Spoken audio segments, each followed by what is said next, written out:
السلام عليكم. طبعا يسالوني متابعين يقولوا اخوانكم اصواتهم حلوه، راح اخليهم يغنون وانتم تعرفوا اصواتهم حلوه ولا لا؟ طبعا هذا وعد وهذا احمد، وهذا اخر عنقود اخوي الصغير. يلا اخر واحد، وهذا يلا المتابعين يلا.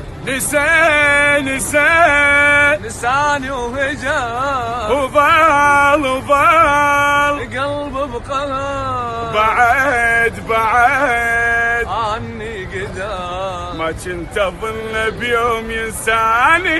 لقى غيري لقى وراح حضن التقى وانا بعمر شبقى بس ضيم باقي وهمي واحزاني. يا رب ايش اسوي شلون من دونه اشوف الموت لو ما اشوف انا عيونه. لسان وهجاء